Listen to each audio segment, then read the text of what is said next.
The forest that doesn't let you go. He realized he was lost, not when the trail disappeared, but when he heard footsteps behind him. The exact same footsteps, matching his rhythm perfectly. I didn't go into that forest looking for anything special. No adventure, no bravery. Just needed to clear my head. Life had been piling up lately. Noise, pressure, people I didn't want to deal with. The forest seemed like the easiest escape. Quiet trees, fresh air, no problems. My phone barely had signal, but the map showed an old hiking trail. Narrow, simple, safe. I remember thinking, what could possibly go wrong in a normal forest? Turns out, everything. At first, it was fine. Too fine, actually. The forest looked right. Birds, wind through the leaves, damp earth under my shoes, the kind of silence that feels peaceful at first. But after about 40 minutes, something changed. The silence got heavier, not just quiet. It felt like the sound itself was being turned down, like the world was losing volume. I stopped walking and looked around. That's when I noticed something strange. The trees looked familiar. The same crooked trunk, the same broken branch, the same pattern in the bark. I blinked, looked again, and suddenly I wasn't sure anymore. I pulled out my phone. No signal. The map froze, and the trail was gone. I turned around and started walking back. That made sense, right? Just go back the way I came. But the deeper I went, the more wrong everything felt. Like the forest had been rearranged while I wasn't looking. And then I heard it, a crunch behind me. I stopped. Silence. I took a step. Crunch. I stopped again, and the sound stopped too. I slowly turned around. Nothing. Just trees. I muttered to myself, trying to calm down. Okay, just my imagination. But then it happened again. Crunch. Exactly when I moved. I slowed down, carefully. And that's when I realized something that made my skin crawl.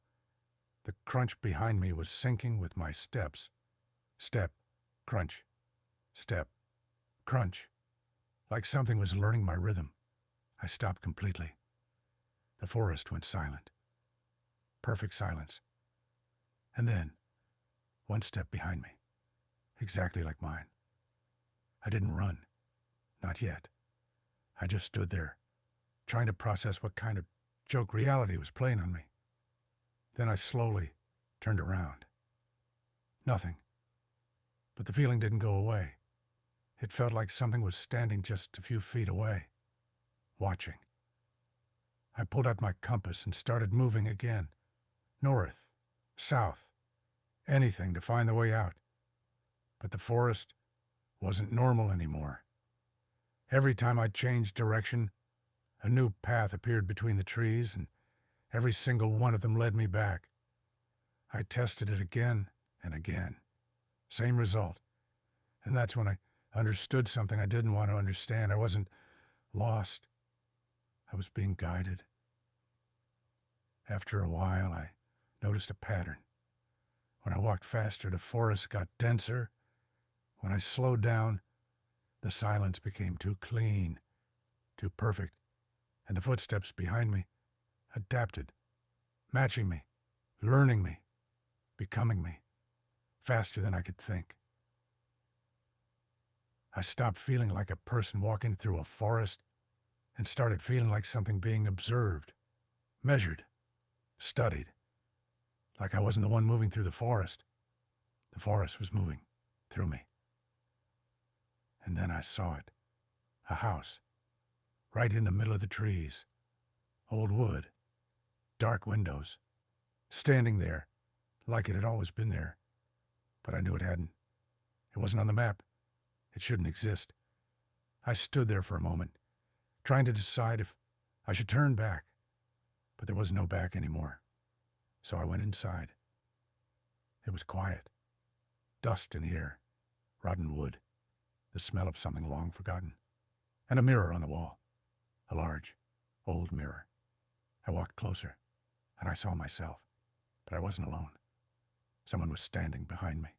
Me, the same height, the same clothes, the same face, copying me perfectly, with a delay, 1 second behind. I spun around instantly. Nothing.